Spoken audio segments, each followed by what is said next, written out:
In the video game industry, countless companies have come and gone, but one company has managed to outlast its competition at nearly every turn: Nintendo.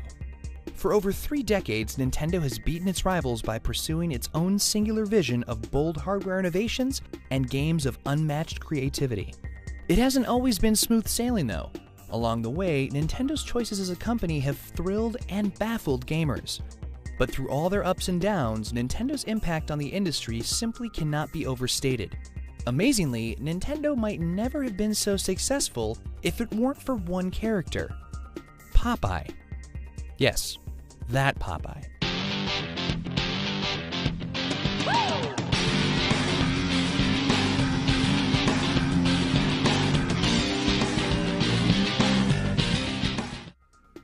In the late 19th century in Kyoto, Japan, artist Fusajiro Yamauchi had developed great skill at the making and painting of hanafuda, Japanese playing cards that were intricately detailed with beautiful and colorful imagery.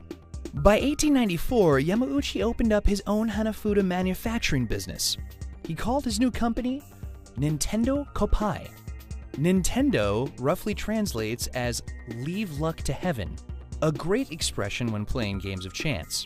The company's cards became so popular that Yamauchi had to hire assistants to help him move from handmade hanafuda to mass production. In 1929, Yamauchi's son-in-law Sekiro took over the business. One of Sekiro's most important acts was the creation of Nintendo's own distribution network, a vital piece of the puzzle that would serve the company well over the next several decades. By 1949, his great-grandson Hiroshi took over and began to move it into the modern era. While business for the company was going smoothly, something happened to Yamauchi during a visit to the United States that changed Nintendo forever. Author Jeff Ryan's 2011 book Super Mario: How Nintendo Conquered America provides an in-depth account of Nintendo's beginnings. As the book describes, Yamauchi took a meeting with Disney executives to license their characters for Nintendo cards. Seeing the vastness of Disney's empire firsthand revealed just how huge a global entertainment company could become. Yamauchi knew he would never settle for less than worldwide success.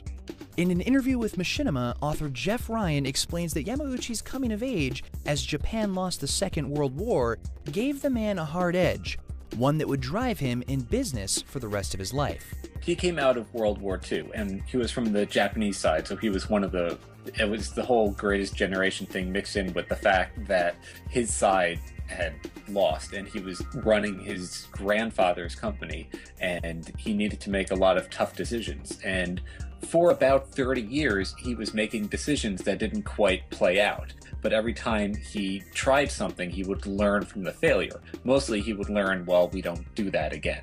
In 1963, the business's name changed to simply the Nintendo Company Limited, a move reflecting its expansion into other ventures. However, the company's card-making experience helped it break into one business: toys. Author Jeff Ryan explains how Nintendo transitioned from cards to toys with the help of its existing distribution network. Trading cards kept on making money, but it was a small amount of money. He realized that there was a distribution network that was valuable beyond just the cards that they were selling, because that allowed him, if he wanted to make a toy, he could get it into every toy store in Japan, which was something that a normal toy manufacturer starting from scratch can't do. Its first toy was the Ultra Hand, an extendable arm invented by Gunpei Yokoi, a maintenance worker from Nintendo's card-making factories. Yokoi had originally created the Ultra Hand for his own amusement, but Yamauchi saw Yokoi's potential. The toy went to market in 1970, selling 1.2 million units. Nintendo was officially in the toy business. Other products followed, Yokoi's creativity leading the charge. The 10 billion barrel was an innovative marble puzzle, while the Love Tester was an electronic passion measuring device that could only come from Japan. Through the 70s, Nintendo also tested Japan's video game market, releasing arcade games and Pong-cloned TV consoles. In 1979, they scored their biggest hit, Radar Scope, a Space Invaders imitator. In 1980, Nintendo released another Yokoi invention, the handheld Game & Watch. Inspired by the LCD screens of pocket calculators, Yokoi's invention was simple but addictive, and kept Nintendo heading towards the electronic entertainment business. That year, Yamauchi sought expansion into America. To set up Nintendo's American branch, the chairman tapped son-in-law Minoru Arakawa, who was living in Vancouver with Yamauchi's daughter, Yoko. The Arakawas set up shop at a warehouse in Elizabeth, New Jersey. To get the ball rolling, their first game would be their Japanese hit Radar Scope. 3,000 cabinets shipped from Japan. Arakawa's attempts to sell the game didn't go well. He only managed to move a third of their supply, leaving about 2,000 machines sitting in the warehouse. Worse, Radar Scope wasn't scoring well with the arcade owners, who preferred games from proven names like Namco or the Arcade King, Atari. The fledgling Nintendo of America had only broken even on the venture so far. They needed a new, inexpensive game, and soon. While his father-in-law looked at his staff in Kyoto for ideas, the Arakawas moved back to the Pacific Northwest. Yamauchi was no fool. He knew better than to commit too many resources to what was turning into a losing proposition. So instead of pulling one of Nintendo's proven designers from other projects, he solicited ideas from his entire company, hoping to make an unexpected discovery within his company. Discover he did. Shigeru Miyamoto, a 29-year-old staff artist, piqued Yamauchi's interest. Miyamoto was teamed with Gunpei Yokoi, who would help turn the new designer's ideas into reality. The two would use a conversion kit to transform those unsold radar scopes into something new. But before they began, they hit a snag. Yamauchi's wanted to base a game on a popular character to spur sales. It just so happened that a new Hollywood movie based on Popeye was in production. And 20 years earlier, Nintendo had released a ramen product based on the spinach-eating sailor. Yamauchi believed acquiring the rights would be a cinch, but weren't available after all. Miyamoto was undeterred. Already on course for a great new game, all he had to do was tweak the characters a bit. Olive Oil was made into the generic lady, while Bluto devolved into the giant, stubborn ape he'd always resembled. And Popeye would leave the Navy and become a carpenter. That love triangle featured in Popeye's cartoons and comic strips informed these new characters and set players off on a quest to rescue the damsel in distress. The story of the new game was a great hook, but no one would pump quarters into a game that didn't play well. Fortunately, Miyamoto happened to be a game designing genius, a fact no one, not even himself, had realized until he'd gotten the job. Gone was Radar Scope's derivative alien shooting mechanic. This new game wouldn't have any shooting at all. Instead, players would have to direct the in-game avatar safely up a construction site to rescue the kidnapped lady, jumping over barrels and finding scattered hammers to clear away threats. This new Jumpman, as Miyamoto called him, offered a new way to play, and the development team knew it would be special. As for the game's title, Miyamoto looked to Japan and America's shared history of gigantic movie monsters. King Kong, of course, was the biggest ape around. But this was no king. This ape was not only stubborn, but like Bluto, pretty stupid. More like an ass. Or a donkey. Donkey Kong had a name. But they still needed names for the other two characters.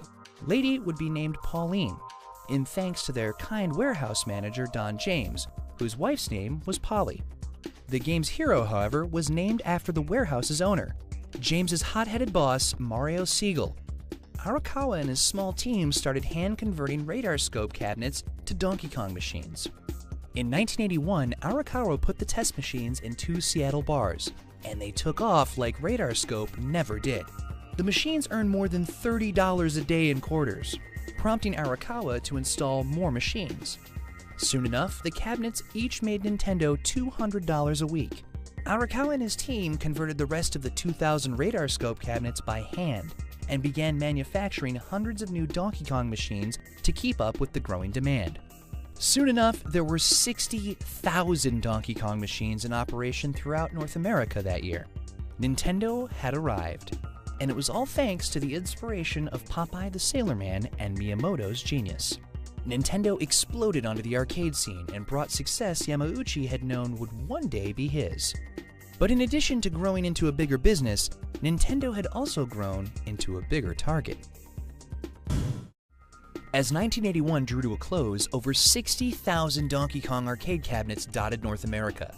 By 1982, Nintendo manufactured up to 50 cabinets per day. In its first year in the US, Donkey Kong earned $180 million for Nintendo. In its next year, the barrel-throwing ape earned another $100 million, launching Nintendo into the video game stratosphere. In July 1982, Nintendo of America bought 27 acres in Redmond, saying goodbye to the warehouse in Tukwila, Washington, that was owned by Jumpman's namesake Mario Siegel. Riding high on Donkey Kong's success, Nintendo was gearing up to bring the arcade into customers' homes. But not only would they soon face monkey business in the courtroom, Nintendo would once again face an uphill battle to sell America on its latest product. Soon their success in the States would seem like nothing more than a pipe dream. But sometimes...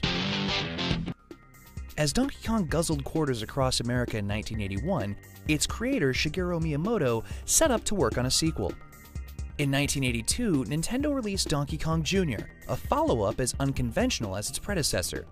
Instead of keeping Mario in the position of the hero, Miyamoto decided to cast him as the villain, having cruelly locked Donkey Kong in a cage at the top of the screen.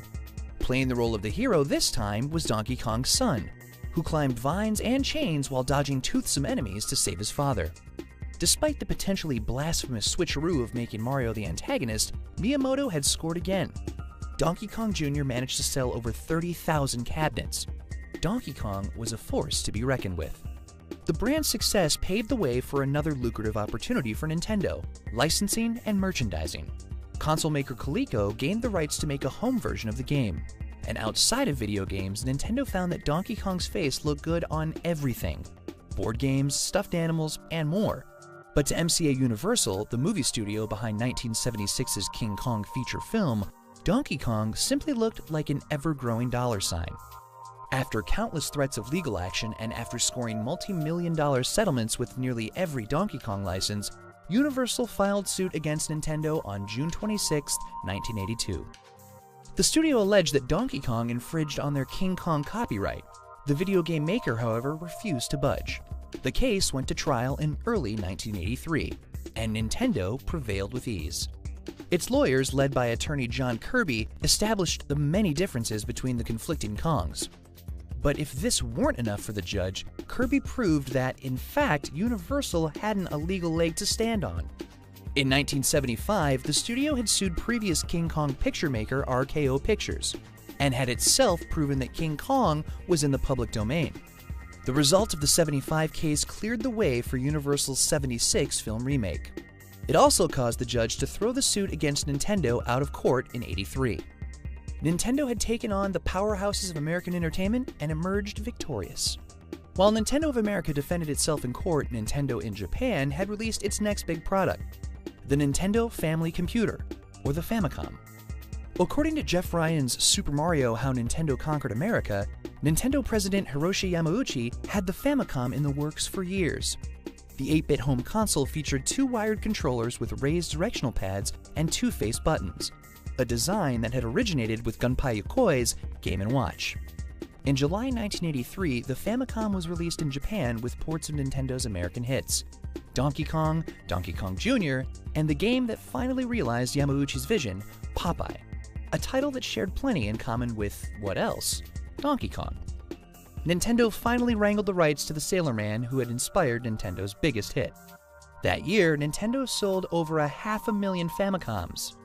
The next year, it shattered that number by moving 3 million consoles. Nintendo had another hit on its hands, and the next step was to bring it to the US. But there was one problem. In 1983, the American video game market had crashed, a consequence of too many overpriced and underwhelming systems competing with each other. Game developers sprang up like mushrooms, creating unauthorized and often lousy games for the many consoles on the market. By 1984, the idea of a home video game system was anathema to American audiences and retailers alike. Once again, Nintendo of America's president Minoru Arakawa had an uphill battle selling the systems in the States. The fact that, by 1985, the Famicom had sold over 19 million units in Japan didn't impress American retailers, still smarting over the money they'd lost on video games so recently. So instead of trying to sell a game system, why not try to sell a toy? Nintendo tried to hide the console's true nature, packaging it with a toy robot, the Robotic Operating Buddy, or ROB, along with games Gyromite and Stack Up. No one was fooled, and the plan didn't work. Yamauchi ordered Arakawa and his team to sell the systems to New York toy stores personally. Arakawa followed Yamauchi's bidding, but went a step further. According to Ryan's book, Arakawa went over Yamauchi's head, assuring retailers that they could get full refunds on any unsold systems, a gutsy move that could have cost Nintendo dearly. Fortunately, Arakawa's gamble paid off, and 50,000 units sold in New York. Similar rollouts in other major cities over the next few months yielded similar results. By 1986, Nintendo was finally able to release the Famicom, now named the Nintendo Entertainment System, nationally. It didn't hurt that it came packed with one of the most incredible games yet, Shigeru Miyamoto's Super Mario Bros. Before Nintendo devoted most of its resources to the Famicom and NES, Miyamoto kept working on arcade games. He had spun Mario off into his own game in 1983. Mario Bros. Took place in a pipe-filled sewer, where the pair worked together to knock out as many turtles and crabs as they could. When Miyamoto was promoted to make Famicom games, he took Mario with him. The result was like nothing seen before.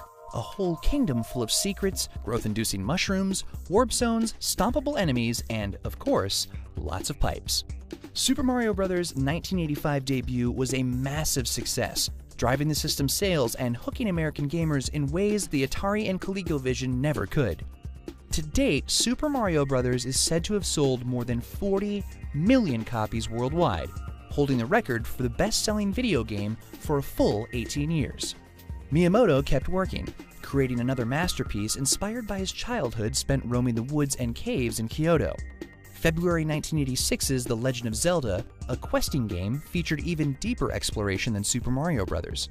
Clearly, Zelda's grand scope and massive dungeons touched something within gamers, and Nintendo had another hit.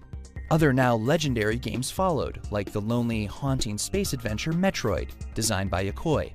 That title blew people's minds with the end-of-game revelation that its silent protagonist, Samus Aran, was actually a woman. However, a console can't survive on first-party games alone. Third-party developers were contracted to develop new titles for the NES, but Nintendo's new machine featured a lockout chip that only Nintendo could supply. The chip drove up the costs of production, and games lacking the chip wouldn't play. Nintendo had control. While the chips ensured quality NES games, the way Nintendo lorded them over its third-party developers guaranteed an unhealthy relationship. In fact, a 1988 chip shortage led to just that. Author Jeff Ryan explains how Nintendo handled the shortage. Nintendo decided to ration the chips, which was in one way the only thing they could do. There's not enough supply to meet the demand, so therefore you only give some to everyone. Now, they gave themselves as many chips in the world, but for something like Konami or Capcom, they wouldn't make more than 100,000 copies of a game, and this is a game that could sell millions. And if Konami or Capcom complained, Nintendo would maybe cut their order even more, so they'd only have 90,000. Despite Nintendo's strained relationship with third parties, its relationship to gamers was only getting stronger, thanks largely to Shigeru Miyamoto's continued brilliance, though he wasn't infallible. In fact, his 1986 follow-up to the original Super Mario Bros. Never saw release in the United States, as it was deemed too challenging. It had all the familiar hallmarks of the original game, but harder. Some mushrooms made Mario super, but some mushrooms actually killed him. Nintendo of America thought it was more sadistic than satisfying. But Super Mario needed a sequel, so Miyamoto oversaw production on converting another game, Yumi Kojo Doki Doki Panic, into a new Mario title. Gone was the Mushroom Kingdom and Bowser, in their place was Subcon, a dream world players had to free from the clutches of Wart, an evil frog. And instead of jumping on enemies to stomp them, players could ride them, pick them up, and toss them at other bad guys. Besides the picture on the box, there wasn't much tying the game in with Super Mario. Fortunately for Nintendo, fans were more than happy to explore the world of Subcon. Super Mario Bros. 2 sold over 7 million copies in its 1988 North American debut. Miyamoto still wanted a proper sequel though. His next project was a true continuation for Super Mario that would both bring the game back to its roots while moving the series forward by leaps and bounds. The result was Super Mario Bros. 3. Players encountered the familiar mechanics of jumping and stomping that made the original game so great, while contending with new powers and abilities. Super Mario Bros. 3 was everything people loved about the first game, but better. And in 1989, as its North American debut drew near, Nintendo of America was approached by Universal Pictures, the same studio that had sued them over Donkey Kong's alleged copyright infringements. The studio's plans for a big screen version of the Jetsons was delayed, and they needed a project to appeal to kids around the holidays. The result was The Wizard, a movie starring Fred Savage and Christian Slater, depicting two brothers' journeys across the country on a quest to win a video game tournament. And the game featured at the tournament itself? None other than Super Mario Bros. 3, which made its North American debut in multiplexes across the country. While The Wizard isn't remembered as much more than an afterthought, Super Mario Bros. 3's release in February 1990 found its place in the history books. It was Nintendo's biggest hit yet, selling 18 million copies and achieving the record for the best-selling video game not bundled with a system. As it began the 1990s, Nintendo had been transformed since its tentative entrance into the video game market a decade before. Instead of simply being a player in the industry, Nintendo practically owned it. The company seemed invincible. But soon enough, Nintendo would discover the price for not playing well with others. By the late 1980s, Nintendo seemed to have sewn up the video game industry across the globe. The Nintendo Entertainment System was a staple of the American family room, and Super Mario was a household name, starring in 3 hit games, several cartoons, and appearing on every product Nintendo could license. But in 1987, NEC released the PC Engine in Japan, a 16-bit competitor to Nintendo's 8-bit Famicom. A year later in 1988, Sega released their 16-bit Mega Drive console. Nintendo couldn't rest on its laurels and remained the dominant force in video games. Ironically, Nintendo's next big idea was a bit on the small side. Gunpei Yokoi's handheld Game & Watch LCD toys was one of Nintendo's earliest successes in the video game industry. But the future was clearly consoles, and Yokoi had been working on a portable version of the Famicom for years. Replicating the bright, colorful animation of most home consoles would require a backlight and a big drain on the device's battery life, not to mention pricey manufacturing costs. To keep costs down and batteries up, the system would skip color altogether. Yokoi's final design was finished and released as the Game Boy in April 1989.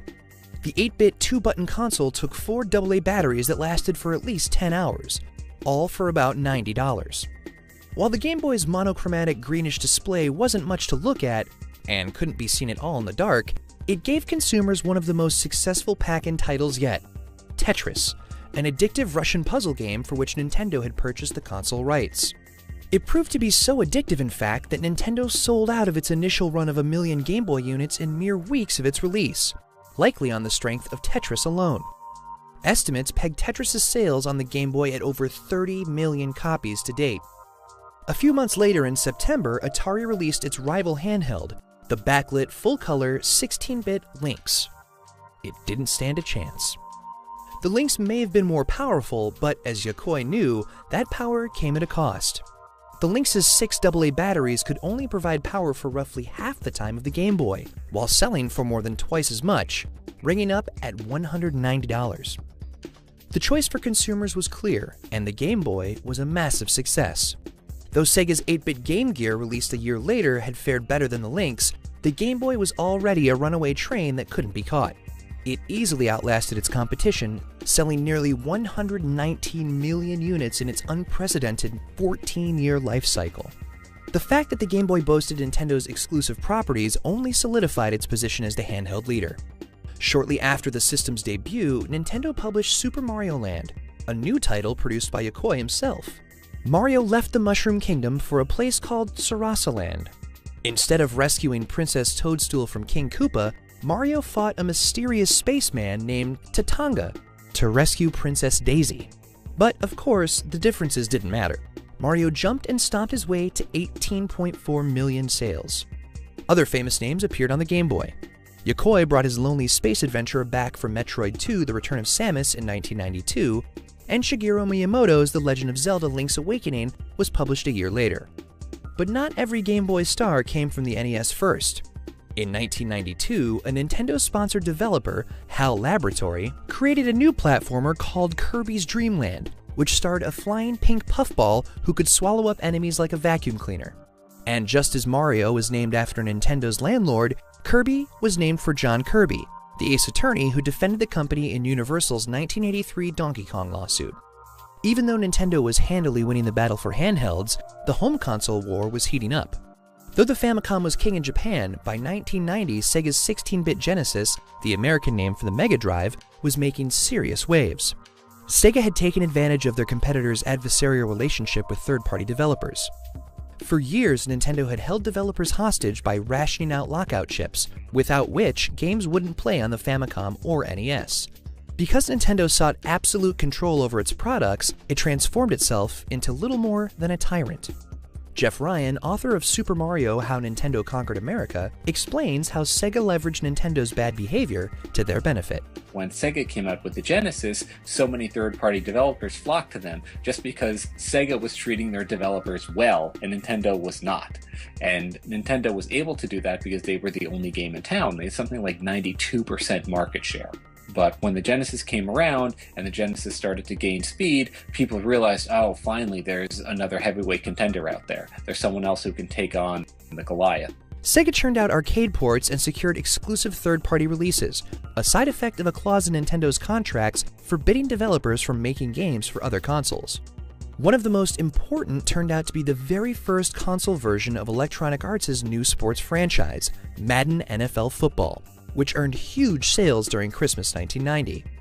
And in the following summer, Sega released their own homegrown killer app, a new high-speed platformer called Sonic the Hedgehog. Suddenly, Sega had their own Mario, but one with wild hair, a 90s tude, and the remarkable ability to finally threaten Nintendo's stranglehold on the American console market. But, of course, Nintendo had long been working on the NES's successor. The 16-bit follow-up was released in the fall of 1990 in Japan as the Super Famicom, and in summer 1991 in America as the Super Nintendo Entertainment System. The console came with Shigeru Miyamoto's most expansive and best-looking game yet, Super Mario World. Once again, Nintendo's pack-in title helped move systems. According to Ryan's book, Super Mario World sold 3.5 million copies in Japan, while in the States, gamers bought 17 million. 3 days after its US launch, retailers had sold out of the Super Nintendo console. The SNES was a hit, but unlike its predecessor, it faced some fierce competition.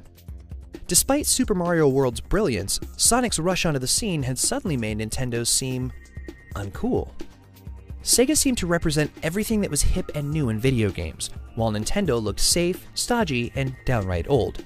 Even though 1991's SNES was technologically superior to 1988's Genesis in every way. By 1992, sources estimate the Genesis had a roughly 55% market share over its competitor. By 1993, cracks started appearing in Nintendo's public image. A big-budget Hollywood movie based on Super Mario Bros. Starring Bob Hoskins, John Leguizamo, and Dennis Hopper was released that summer, to abysmal reviews and performance. What should have been Nintendo's ultimate triumph was a universally reviled public embarrassment. Today, Super Mario Bros. Holds a place in cinematic history as not only one of the worst video game movie adaptations, but simply as one of the worst movies. Period. That wasn't the only problem Nintendo faced that year. In September, Acclaim published SNES and Genesis ports of Midway's ultra-violent arcade fighter, Mortal Kombat. But despite being 16-bit versions of the same game, the ports were anything but equal. The Genesis version featured just about every blood-splattering hit and spine-ripping fatality from the original. The SNES port, however, was heavily modified to reflect Nintendo's family-friendly policy. Fatalities were out, tamer finishing moves were in. Absurdly, brutal hits didn't result in sprays of blood, but sprays of grayish sweat. It's estimated that the Genesis version outsold Nintendo's by roughly 4-1. And the move did seemingly irreparable damage to Nintendo's reputation with gamers, as the company continues to fight the perception that it just makes games for kids. But the final tally of the first true console war between the Genesis and the SNES didn't seem to account for Nintendo's missteps.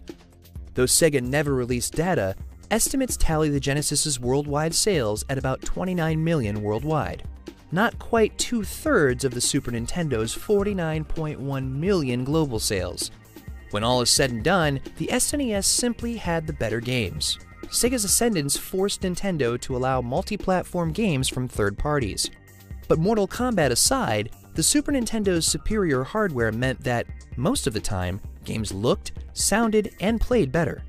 Nintendo could also claim the support of one of Japan's top developers, Squaresoft, whose Final Fantasy series, The Secret of Mana, and Chrono Trigger were SNES exclusives and helped popularize the RPG genre in America.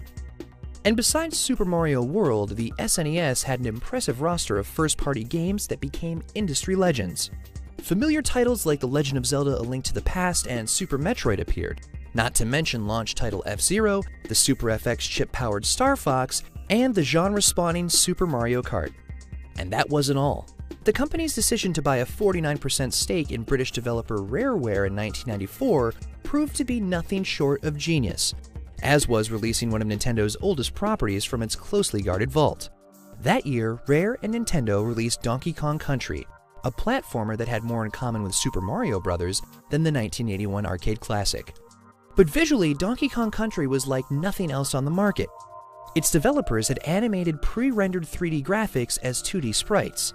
The effect was a game that looked far more technologically advanced than it actually was. Donkey Kong Country sold over 8 million copies worldwide, becoming the second best-selling SNES game of all time. Donkey Kong had come full circle, having regained his rightful place as one of Nintendo's most recognizable and profitable characters. And like Donkey Kong, Nintendo was also regaining its position as top banana in the video game industry. Its reputation for first-class products and its first-class ego had seemed well-earned with the SNES's success. But just as its haughty, prideful attitude with third parties had allowed Sega to swoop in, Nintendo's tradition of arrogant business decisions would prove that what goes around, comes around. By the mid-1990s, Nintendo had won the 16-bit console war against Sega. But that victory came at a cost. Its reputation faltered when it censored SNES ports of the ultra-violent and ultra-popular Mortal Kombat. More importantly, Nintendo lost its singular hold on third-party developers. Sega wooed many away to make games for their Genesis, a seduction made easy by Nintendo's years of bullying developers into lopsided contracts. Nintendo's bad behavior led to the first major threat to its industry dominance since Donkey Kong catapulted the company to the top of the video game market. And more of Nintendo's misdeeds would come back to haunt them, as a former business partner would threaten all they had built. Nintendo would soon learn. Since 1988, Nintendo had been working with electronics giant Sony on a console that would play cartridges and CDs, a true multimedia game machine. But when the joint venture began, Nintendo was still the biggest fish in the relatively small video game pond. As the partnership progressed, it became clear that Nintendo didn't want to cede its complete control, and wanted even less to split the profits. Despite the unhappy marriage, work continued on the new device, culminating in a presentation at the Consumer Electronics Show in June 1991. The presentation showed off what had been dubbed the Nintendo PlayStation. On that day in June, Sony's future in the market looked bright. What a difference a day makes. A day after the PlayStation presentation, Nintendo announced it was breaking its contract with Sony, opting to go with its rival Philips instead. Philips had been working on its own CD-based game machine, the CDI, since 1984, bringing it to market later in 1991. Philips would make the CD-based add-on device for Nintendo's 16-bit consoles, not Sony. Little did Nintendo know, but it had created a monster. Sources say that Nintendo broke its contract with Sony because the two companies could never agree on how to divide the never-ending stream of cash the partnership would have made. Perhaps when the contract between the companies was signed in 1988, no one could predict how ubiquitous and important the CD-based medium would truly become. Signing a deal giving Sony more control and profit over CD-based manufacturing and sales, with Nintendo keeping control only over cartridges, may have seemed harmless at the time.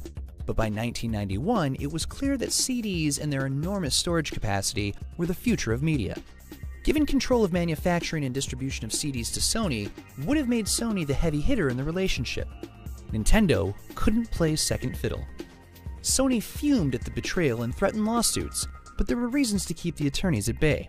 For instance, Sony had supplied the Super Famicom with its sound chip. Eventually, cooler heads prevailed, but the years of work that had gone into the PlayStation would not be wasted. Company president Norio Oga insisted that the company continue its foray into the video game market. Sony had a competitor to crush. Meanwhile, Nintendo's new partnership with Philips didn't quite pan out. It's been speculated that Nintendo's about-face was an attempt to strong-arm Sony into a revised contract that would benefit Nintendo more. And Philips, it seemed, wanted its CDI media format to be the universal standard for all game-playing machines, an idea that didn't jibe with Nintendo's preference toward proprietary formats. Worse, Nintendo feared the ease of CD piracy, another potential revenue loss. Nintendo pulled out of that partnership too, but not without paying a price. As part of its agreement with Philips, Nintendo licensed some of its trademark characters to appear in CDI games. The result? Hotel Mario, Link, the Faces of Evil Zelda, The Wand of Gamelon, and Zelda's Adventure are known as some of the worst games to feature these characters. In fact, they're regarded as some of the worst games to feature any characters. Needless to say, the experience reinforced one valuable lesson for Nintendo: keep control. While Nintendo dithered between partners, never releasing the CD playing expansion it had planned on since 1988, Sega had no such problems. The Mega CD expansion for the Mega Drive console was released in Japan in late 1991, with the Sega CD hitting North America the next year. Then, in 1994, Sega released the 32X, another add-on to expand the capabilities of the Genesis. But neither of these peripherals did much for Sega. The Genesis had still come up short to the SNES, as the underwhelming and underselling Sega CD proved. The world wasn't ready for CD-based gaming after all. And American consumers knew that the Sega Saturn, a true 32-bit console already a hit in Japan in '94, was set for a fall 1995 release, so they largely ignored the 32X. But when Sega made a surprise E3 announcement that the Saturn would launch in May, customers, retailers, and developers scratched their heads. Most developers were preparing for a fall launch, so there weren't that many games to buy. Meanwhile, Sony took the opportunity to cut the September launching PlayStation's price to $300, leaving the $400 Saturn to languish on the store shelves.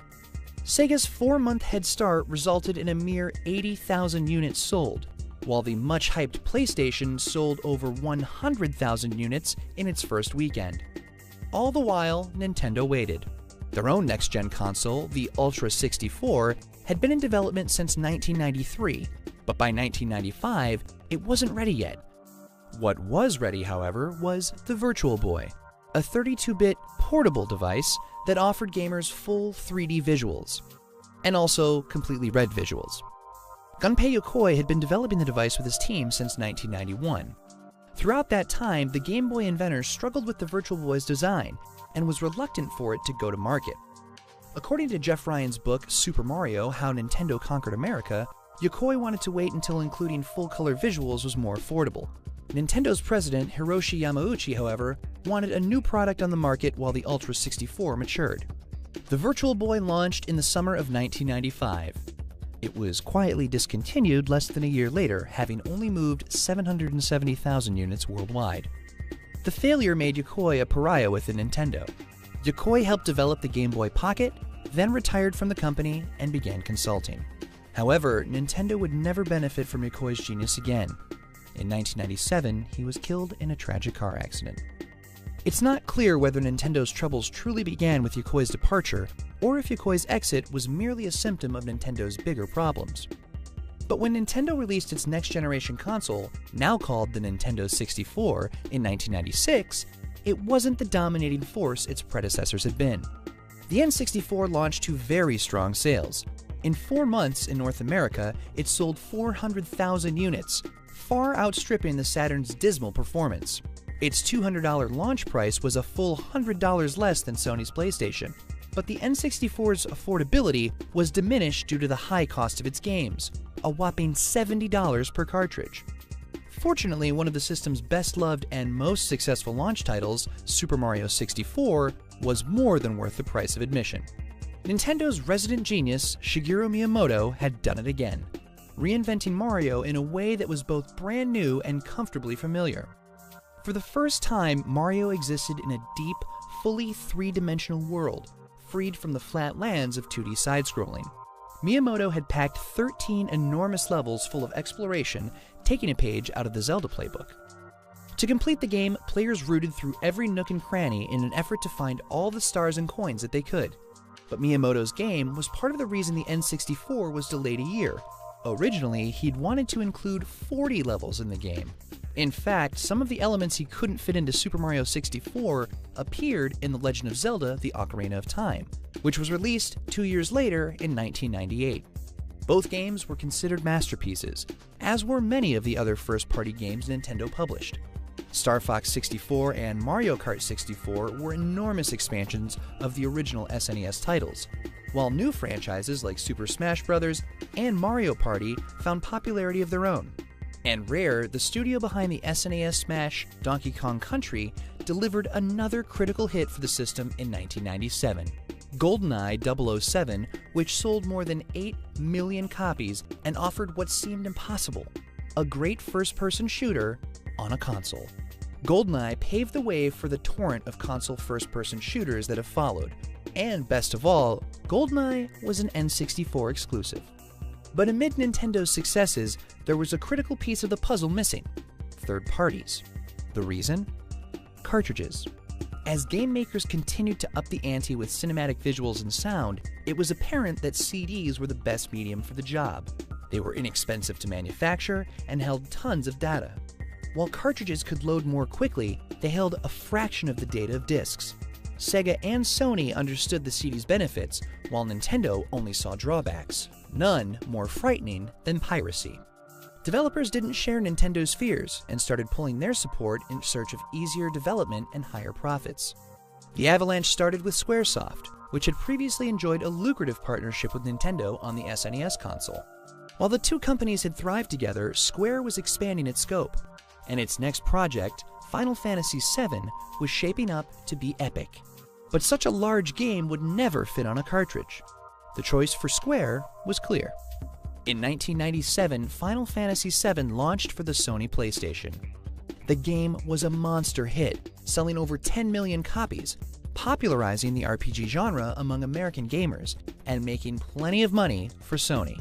Soon, most third-party developers had flocked to the PlayStation, leaving Nintendo fans to wait for more appearances from Mario and the rest of the gang. Nintendo's stubbornness had finally taken its toll. When the smoke cleared, the N64 was certainly a very popular console, having sold 32.93 million units worldwide by the end of its life cycle. It had easily trounced longtime rival Sega, whose Saturn only ever sold 9.5 million units. But neither could touch the PlayStation, which sold over 102 million consoles worldwide, becoming the first video game console to break the 100 million mark. Nintendo was no longer number one, having been relegated to a distant second. And with the release of their next console, a distant second might have looked pretty good. The 1990s concluded with Nintendo feeling triumph and defeat. Its N64 console easily trounced the Sega Saturn system in sales and popularity. But both systems had their clocks cleaned by the 100 million selling Sony PlayStation, a system that owed its existence to Nintendo having commissioned its creation, and Sony's thirst for revenge after Nintendo's backhanded business dealings. And while Nintendo's Super Mario 64 was hailed as nothing short of revolutionary, third-party developers had left for Sony's greener pastures, leaving the N64 with mostly first-party hits. As the new millennium approached, Nintendo would struggle to reclaim its status at the top of the industry, an industry that was getting pretty crowded. Soon, a fourth participant in the console war would enter the fray, leaving Nintendo feeling... While the N64 wasn't a runaway hit, Nintendo maintained a firm grip on the handheld market with the 8-bit Game Boy, thanks in large part to another trademark first-party franchise. But it wasn't Mario, Zelda, or even Donkey Kong. It was Pokémon. And it was a worldwide phenomenon. Pokémon was the brainchild of Satoshi Tajiri, who had learned the ways of simple yet addictive game design from Nintendo's resident expert, Shigeru Miyamoto. Released in 1995 in Japan, Pokémon's premise was summed up in its catchphrase, "Gotta catch 'em all." Players roamed the land searching for every single type of over 100 different Pokémon, battling rival trainers or collectors along the way. The kids of Japan took the slogan to heart, and within 2 years, Pokémon sold 10.4 million copies. It spawned an anime series as well, which made global headlines in 1997 when over 600 Japanese kids were admitted to hospitals after suffering seizures, apparently induced by a Pokémon episode's flashing colors. The bizarre incident wasn't enough to keep Pokémon from reaching America in 1998. Just as they had dominated in Japan, the game and show found near instantaneous success in the United States and managed to sell almost 10 million copies. Even though Game Boy had been around for nearly a decade, the console flourished with a whole new generation of kids. In 1998, Nintendo finally released the Game Boy Color. 2 years later, Pokémon sequels transfixed kids again. But by 2001, the Game Boy had begun to show its age. Nintendo took the next step, releasing a 16-bit upgrade, the Game Boy Advance. The first version of the console had survived for 12 years before it was replaced, and even hung around for another 2 years before finally racking up almost 120 million units sold. In the meantime, competitors had come and gone.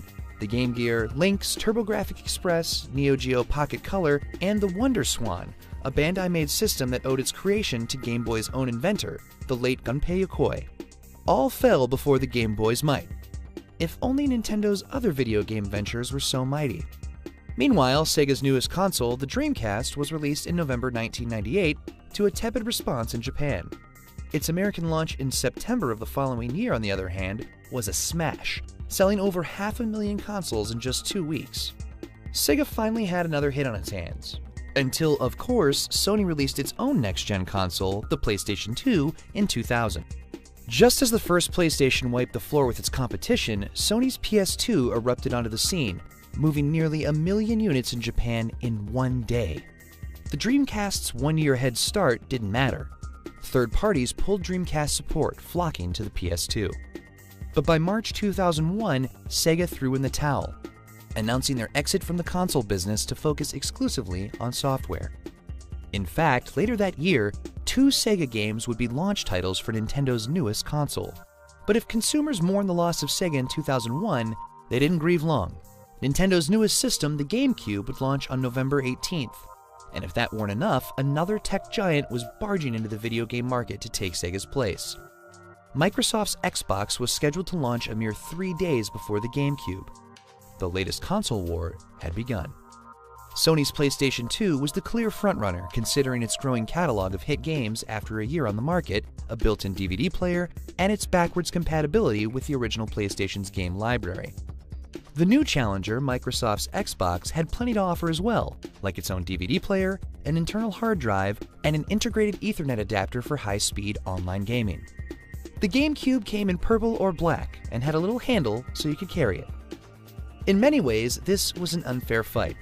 Microsoft had the capital to brute force its way into the console market, a move Sony used a generation before with the PlayStation. Sony and Microsoft both had enough money pouring in through their other divisions to offset the costs of entering the video game market cold. Even selling feature-packed consoles at a loss was manageable for Nintendo's competitors. Nintendo, by contrast, made only games. How could it hope to compete against 2 big-spending tech giants with virtually unlimited wallets? The GameCube's North American launch still managed to impress, however. Priced $100 lower than the competition, the GameCube moved over 500,000 units in its first week on shelves. But Microsoft kept pace with Nintendo. The Xbox sold out of its supply of 300,000 units after its first week. When it came to playing actual games, not DVDs, the GameCube was on a pretty level playing field with the PlayStation 2 and Xbox. And having learned how toxic cartridges had become to developers, Nintendo made the switch to discs. While the Xbox and PS2 ran on full-size 12cm CDs and DVDs, with capacity upwards of 8.5 gigabytes of data, Nintendo commissioned Panasonic to create special proprietary mini DVD discs. Like the N64 cartridges, the mini DVD format was company president Hiroshi Yamauchi's solution for foiling would-be game pirates. The discs measured at 8 centimeters, but only offered 1.5 gigabytes of data capacity. For many game makers, this was plenty of space. But for developers pushing the generation's technical limits, the mini DVD presented problems. Bigger games required more than one disc to play, and some cross-platform titles required video and audio to be more compressed, or for some features to be omitted from the GameCube ports entirely. While these technical limitations may not have been enough to doom the console, the actual system's physical design seemed a clear signal to gamers. The purple cube, the lunchbox handle, the bizarre controller with bean-shaped buttons, and the baby-sized game disc signified that Nintendo wasn't making real games for real gamers. Nintendo had reinforced its reputation as safe, kid-friendly, and extremely uncool. Of course, the GameCube still boasted some amazing titles that couldn't be found anywhere else. At launch, LucasArts and Factor 5 offered up Star Wars Rogue Leader, a space combat game set around the classic Star Wars trilogy that blew gamers away with fantastic visuals and top-notch action. A few weeks after GameCube's launch, Nintendo released its latest Shigeru Miyamoto title, a new real-time strategy franchise called Pikmin. It quickly established itself as a Nintendo staple, selling over 1 million copies. A month after the console's launch, Nintendo released Super Smash Bros. Melee, the sequel to its homegrown fighter that pitted its trademark characters in 4-way combat. Melee became the GameCube's best-selling title with over 7 million copies. And in 2002, Nintendo ported a late-cycle Japanese N64 game, Animal Crossing, to the GameCube, a decision that won tons of critical praise and establishing yet another lucrative franchise for the company's family of consoles. And in 2002, Nintendo released Metroid Prime, a radical reworking of Gunpei Yokoi's side-scrolling franchise. Created by Retro Studios, a second-party developer in Austin, Texas, Metroid Prime helped combat Nintendo's kids-only vibe by reinventing the series as a thrilling first-person shooter. The new direction was a critical hit, feeling at once familiar and utterly brand new. Prime is remembered as one of the best, most highly praised games of the generation. But there were glaring omissions from the GameCube's lineup. For one, where was Mario? For the first time ever, Nintendo's home console didn't have a game featuring Mario at launch. What consumers got instead was Luigi's Mansion, which ditched the running, jumping, and stomping. In their place was a vacuum cleaner that sucked ghosts. But despite praise from critics, longtime Nintendo fans thought that the vacuum wasn't all that sucked about Luigi's Mansion. Mario did finally get his own game about a half a year later. Super Mario Sunshine was released in summer 2002, and, like Luigi's Mansion, gave Mario a contraption that augmented the familiar mechanics fans had grown to love. Instead of a ghost-sucking vacuum, Mario had a water-spraying hose, with which he cleaned up graffiti on a tropical island. Once again, critics praised Super Mario Sunshine, but some wondered why Nintendo was gussying up their mascots with all the gimmicky gadgets. Other longtime Nintendo franchises got similarly reworked, pushing hardcore gamers away in droves. Star Fox Adventures in 2002 was a third-person action game, bringing Fox McCloud out of the stars and onto the ground. Though developed by Nintendo's hitmaker Rare, Star Fox Adventures didn't have nearly the impact of Donkey Kong Country and GoldenEye 007. Even worse, Microsoft shelled out a cool $375 million to purchase Rare outright, a mere 1 day after Star Fox Adventures' North American release. That wasn't all, though. When the new installment of Miyamoto's other long-running franchise was unveiled, many fans considered it the final nail in the coffin. In 2003, Nintendo released The Legend of Zelda: The Wind Waker. It was as good a Zelda game as any, if not the best one yet. But visually, Wind Waker once again reinforced claims that the GameCube was merely a toy. Link and the Kingdom of Hyrule were rendered in cel-shaded style, a visual effect that made games look like interactive cartoons. The revelation was made worse by the fact that in 2000, Nintendo showed off a demo reel featuring a dark and gritty version of Zelda. Wind Waker was a hit among critics and fans who remained loyal to Nintendo, selling 4.6 million copies. But if the company was trying to fight its family's first image, this didn't help. In the end, the GameCube wasn't a failure for Nintendo, but it was the closest the company had come to defeat since entering the video game market 2 decades earlier. The PlayStation 2 was the unquestionable king of the hill, having sold 141 million units worldwide, though the final tally for the Xbox and the GameCube revealed that they finished neck and neck. The Xbox still beat out the industry veteran, selling 24 million to Nintendo's 22 million. Nintendo had slipped from its second-place status to a dismal third. Some believed this was the end of Nintendo's console-making days. Why not leave consoles to the big boys? Why not just make great games for other systems, like Sega was doing? The argument made a certain sense. But on the other hand, Nintendo's successes came by following its own path. No, the secret to reclaiming success wasn't as elusive as it seemed. For its next console, Nintendo would take its cues from the consumers it sought to reclaim. If you don't like what you're playing, there's one simple solution: change the game. All was not well in the house of Mario. Nintendo's latest home video game console, the GameCube, failed to find the same kind of dominance the company had enjoyed in the 80s and early 90s. While the company's name was once synonymous with video games, Nintendo's missteps and inability to change with the times had left it with a battered reputation. It was seen as out of touch and geared only towards Pokemon-loving kids. Gamers who consider themselves serious or hardcore turned their noses up at Nintendo's offering, and the result was a severely reduced market share. Their one-time rival Sega left the console business altogether to focus on software, a business shift many critics thought Nintendo should follow. But reinvention was a part of Nintendo's DNA. Though it may have had a tin ear when it came to listening to fans, Nintendo always heard the beat of its own drummer loud and clear. Soon, the company would outsell its competition and find its way back into the good graces and living rooms of gamers the world over. Hiroshi Yamauchi had been the president of Nintendo since 1949, molding and shaping the company for more than half a century. Under Yamauchi's leadership, Nintendo grew from a regionally successful playing card company into a global entertainment powerhouse. But shortly after the GameCube's 2001 launch, Yamauchi knew it was time to step down. His son-in-law, Minoru Arakawa, retired as president of Nintendo of America in 2002. Though many thought Arakawa would succeed his father-in-law, it seemed the former Nintendo of America president was happy to leave the industry altogether after 22 years. These two men shaped Nintendo's two-decade transformation, and whoever followed would have their work cut out for them. By 2002, the GameCube was running third in the latest console war, beaten in worldwide sales by Sony's PlayStation 2 and Microsoft's first video game effort, the Xbox. For the vacancy to the top of Nintendo of America, Yamauchi appointed Tatsumi Kimishima, the former head of the company's Pokemon division, though Tatsumi would be supplanted by Reggie Fils-Aimé a mere 4 years later.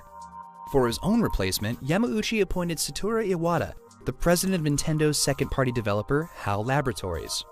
Since acquiring a majority stake in the studio, Nintendo enjoyed a healthy relationship with HAL, which was responsible for some of Nintendo's biggest franchise successes. Kirby, Earthbound, and Super Smash Bros. All came from HAL Laboratories, and proved to be worthy additions to Nintendo's lineup. In 2000, Yamauchi brought Iwata over from HAL to become Nintendo's head of corporate planning. Unbeknownst to Iwata, Yamauchi had hired him to see if he could be a worthy successor. In 2002, after stepping down as president, but staying on as chairman of Nintendo's board of directors, Yamauchi kept a close watch on Iwata to see if he was right. Iwata's first true test came in November 2004. The company was rolling out a new twist on an old favorite, the handheld DS console. Standing for dual screen, the DS took its design cues from a popular iteration of Gunpei Yokoi's old Game & Watch LCD toys, which featured two screens packaged in a hinged clamshell design. But instead of simply giving players a case of double vision, the DS's bottom half was actually a touchscreen. This opened the door for developers to create all new ways to interact with games, an innovation devised by Yamauchi before his exit. The DS included a Wi-Fi adapter, meaning that gamers could play online and even browse the web at Wi-Fi hotspots. After years of flirting with online connectivity with the original Famicom, the SNES's Japan-only Satellaview, and the limited GameCube broadband adapter, Nintendo finally went all in. The DS's solid core of features and its new wave of casual-minded games, like Shigeru Miyamoto's smash hit Nintendogs, helped make the DS a tremendous success among longtime gamers, businessmen with time to kill, and, most significantly, girls and women. It proved to be a true successor to the Game Boy brand's legacy. Despite competition from Sony's handheld 2005's PSP, the DS has sold over 152 million units worldwide to date. But dominating the handheld market was simply Nintendo maintaining the status quo. After all, the Game Boy managed to last for over 12 years with barely a threat to its place in gamers' pockets. The true battle for video game supremacy was being waged at home. In the fall of 2005, Microsoft launched its second console, the Xbox 360, selling out initial shipments due to overwhelming consumer demand. Sony, which had gotten a year's head start with the PlayStation 2 to dominating effect, was planning to release the PlayStation 3 in November 2006. Meanwhile, Nintendo would be launching its own new console, codenamed the Revolution, a few days after that. History, it seemed, would be repeating itself. And even worse, as gamers and journalists learned more details about the console, its simple remote, its gimmicky motion controls, and its baffling new name, the Wii, the reaction wasn't revolution, but confusion. But as the Wii's release date drew near, excitement about Nintendo's new console began to grow among the gaming media. The system promised a brand new way to play video games, a claim Nintendo had already fulfilled once with the DS and its unique touchscreen. While Microsoft and Sony pushed the technological envelope in terms of audio-visual spectacle, the Wii stripped the gaming experience down to basics. Every console generation to this point seemed to slap more buttons and analog sticks onto an increasingly convoluted controller. The idea of actually playing a game was lost amid the complexity. Speaking of complex, Sony's PlayStation 3 was suffering for the reasons its predecessor had excelled. The system didn't just play games and DVDs, it included an expensive built-in Blu-ray player and online connectivity. Its beefy hardware specs were powerful and impressive, but resulted in sticker shock, costing $499 for the most basic model. The Wii was puny by comparison, but with an equally puny price of $249 to match, not to mention always-on Wi-Fi capability of its own. The Wii also boasted backwards compatibility with the GameCube's library, as well as a robust online store full of classic titles from its earlier systems, not to mention plenty of games from the Sega Genesis and NEC's TurboGrafx-16. Though its online gaming options weren't nearly as sophisticated as those found in the PS3 and the Xbox 360, the Wii offered enough bells and whistles for the casual gamers just looking to have fun. By the time the Wii and the PS3 launched in November 2006, people had received Nintendo's message loud and clear. The Wii sold out immediately and became that year's hottest holiday gift. For months after its release, the Wii was difficult to find all around the world, despite the company manufacturing 1.6 million units a month throughout 2007. By 2008, Nintendo began manufacturing 2.4 million units a month in an effort to keep up with how quickly the system was selling out worldwide. Nintendo was simply unable to meet the overwhelming demand that had emerged for the console, which was finding its place in living rooms and senior rec centers all around the country. The Wii was being touted by the media as a new way to stay active and healthy, somewhat dubious claims Nintendo never promised, but never dispelled either. By September 2007, not even a year after its release, the Wii overtook the Xbox 360 in worldwide sales, boasting 9 million units sold to Microsoft's 8.9 million. Meanwhile, the PS3 lived up to its name, taking third place with 3.7 million units sold. The Wii had quickly turned Nintendo's fortunes around, transforming what was once perceived as Nintendo's weakness, an emphasis on family fun, into its strength. Anyone could pick up a Wii remote and figure out how to play. The concept was best illustrated in the Wii's pack-in title, Wii Sports, which featured 5 different motion-controlled, sports-inspired minigames, ranging from bowling to boxing to baseball. To swing the bat, all you had to do was swing the remote. To return a serve in tennis, just do your best Serena Williams impression. These were video games people could understand intuitively, no complicated instructions required. Wii Sports was so successful that it broke the record for highest-selling video game of all time, a title previously held by Super Mario Bros., for 18 years. To date, Wii Sports has sold nearly 80 million copies.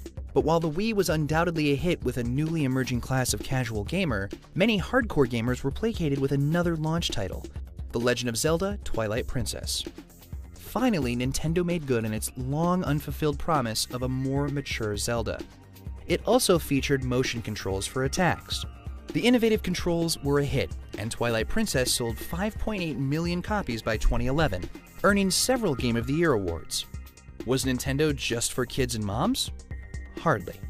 Mario took his time showing up on the Wii, finally appearing in Super Mario Galaxy a year after the system's launch. But it was worth the wait.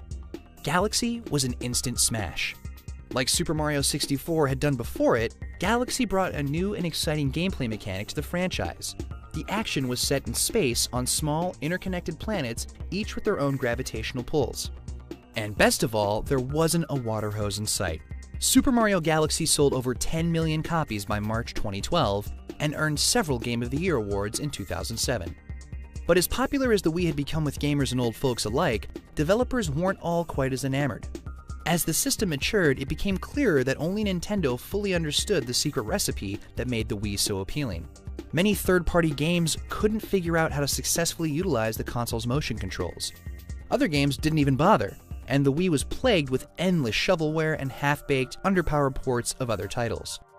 One developer working at EA famously announced at the Game Developers Conference in 2007 that the Wii was nothing more than, quote, 2 GameCubes stuck together with duct tape. But no matter how upset developers might have been, the numbers didn't lie. By September 2012, the Wii had sold 97.18 million units, while the PS3 and Xbox 360 were neck and neck with roughly 70 million units sold for each. The system was a hit, and Nintendo was back on top. The Wii never could stand up to the horsepower of the Xbox 360 and PS3, but neither competitor could boast the Wii's intuitive and unique motion controls, though they tried. In 2010, both Sony and Microsoft launched their own takes on the Wii's motion-based gaming, the PlayStation Move and the Xbox Kinect. Once again, Nintendo had transformed the industry, and its rivals were scrambling to keep up. Nintendo was king of the hill once more. After 5 years of enjoying its reclaimed market dominance, the company planned to wow the world again with its latest device, a giant leap in handheld gaming technology over its wildly successful DS console. What could go wrong? In a word, everything. The Wii was a return to form for Nintendo, rocketing the company straight to the top of the video game market. It easily outpaced the competition in sales, racking up nearly 100 million in console sales over the course of 6 years. It also featured some of the company's most exciting and innovative first-party games yet. But for every great Nintendo-made Wii game, there were at least 3 forgettable third-party titles. The system was plagued with inferior ports, low-selling exclusives, or straight-up shovelware. Nintendo had captured the hearts and living rooms of families around the globe, while the Wii left a bad taste in the mouths of so-called real video gamers. So how could Nintendo keep the casual audience it had won with the Wii, but recapture the hardcore gamers who felt buyer's Wii-morse? Could the two factions come together once more? Even before Nintendo's success with the Wii console, the company had dominated the handheld market for 2 decades. The Game Boy was the champion of mobile gaming for over 10 years, while the Game Boy Advance and DS systems kept Nintendo's hot streak alive. So when its next handheld gaming system was unveiled at E3 in 2010, it seemed like a surefire winner.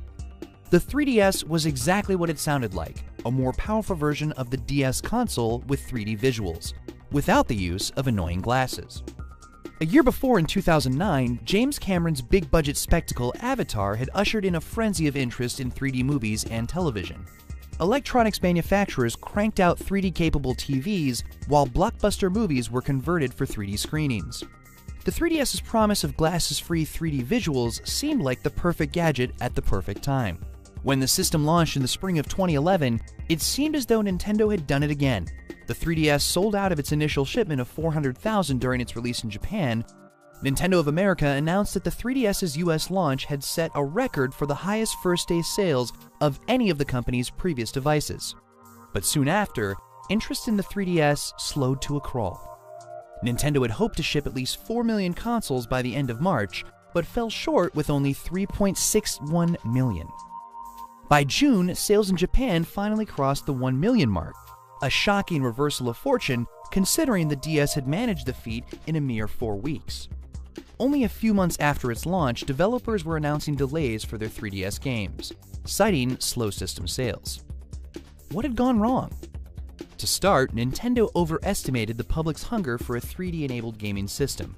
The 3DS's high launch price of $250 didn't help either. And despite promises of 3-dimensional romps through familiar Nintendo titles, there were only 3 first-party launch games: Pilot Wings Resort, Steel Diver, and Nintendogs and Cats. But above all, there was one unseen factor that stalled the 3DS's sales: the iPhone. Apple's take on smartphones revolutionized the mobile technology industry. Sure, in the mid-2000s everyone had a cell phone, but they also had separate MP3 players, GPS navigators, cameras, and gaming machines.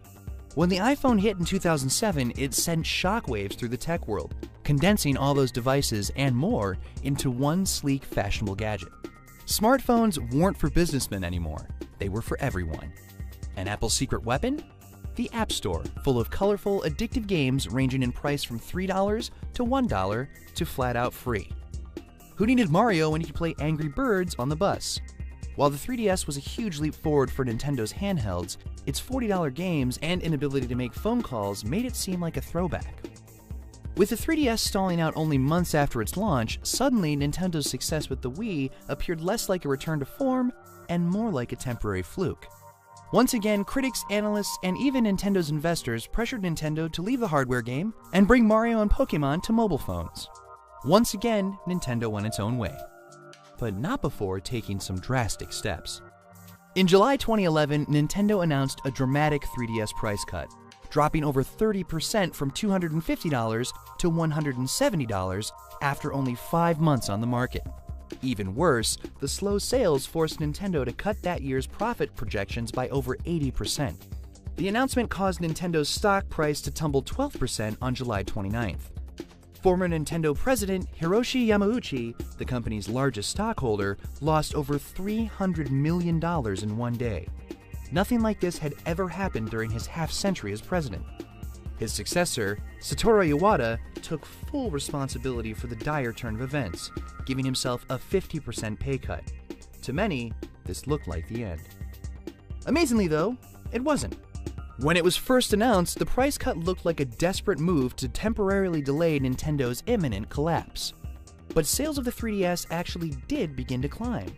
Soon, first-party games like Mario Kart 7, Super Mario 3D Land, and Kid Icarus Uprising started to appear. Delayed third-party games made their way to stores as 3DS ownership grew across the world. By September 2012, the 3DS's sales had reached 22.19 million, keeping close pace with the sales of its predecessor for the same period of time. It turned out that people were perfectly happy with Mario staying off the iPhone, as long as the price was right. Meanwhile, Sony followed up its PSP in early 2012 with the PlayStation Vita.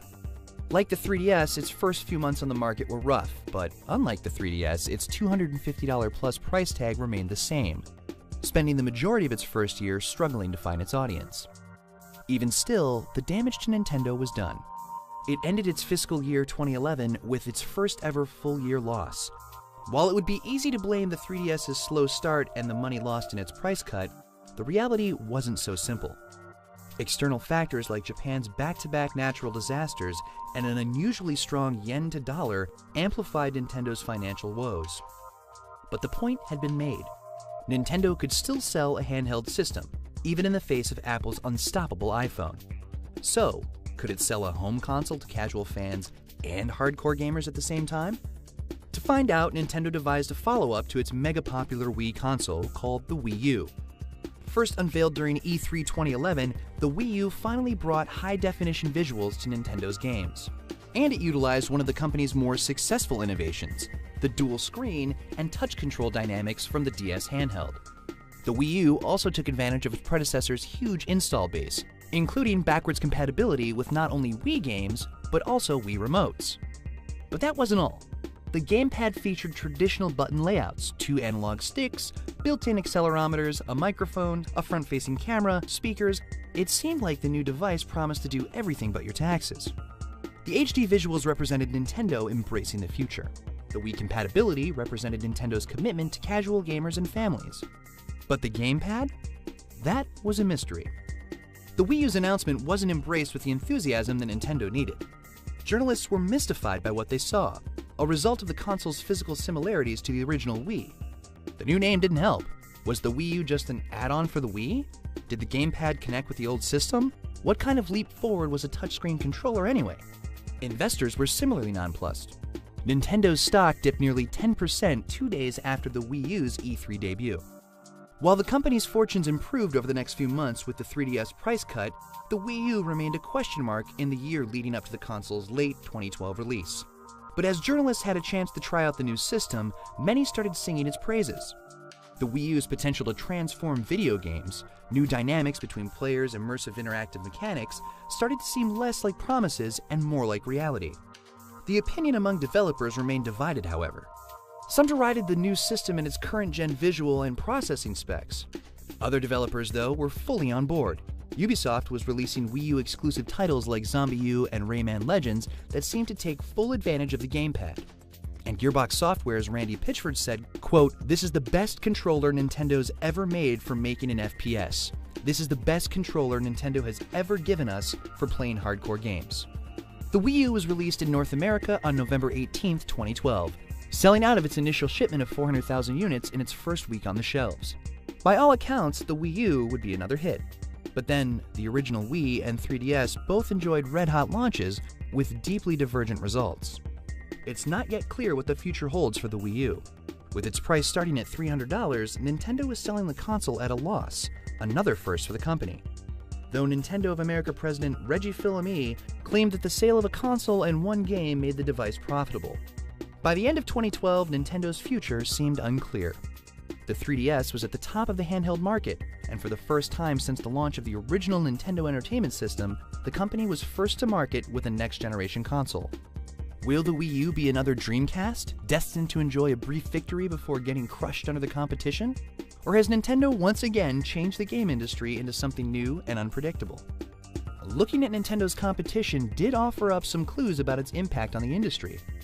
In 2012, Microsoft introduced Smart Glass, an app designed to integrate gamers' smartphones and tablets with the aging Xbox 360 hardware.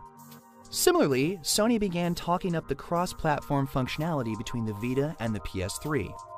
Like the Wii having inspired the Kinect and PS Move, it seemed as though Nintendo's Wii U encouraged its rivals to imitate its innovations once again.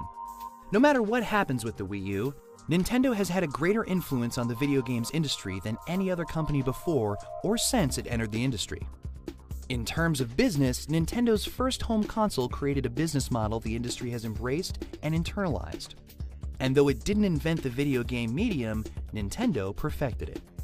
And the games it creates blaze trails of innovation and creativity that have never been matched. The proof is in the record books. Super Mario Bros. Held the record for the highest-selling video game of all time for a staggering 18 years. And when the record did finally fall, it was due to, what else? Another Nintendo game, Wii Sports. From its humble beginnings as a playing card manufacturer in Kyoto over 100 years ago, to its status today as a worldwide symbol of games and fun, Nintendo will undoubtedly find a way to live on for generations to come. Super Mario, Link, Pokemon, and the rest aren't merely mascots for a video game company. They're modern icons that represent new realms of excitement to explore. For over 30 years in the video game market, Nintendo has left luck to heaven, and will likely never stop making plenty of luck on its own.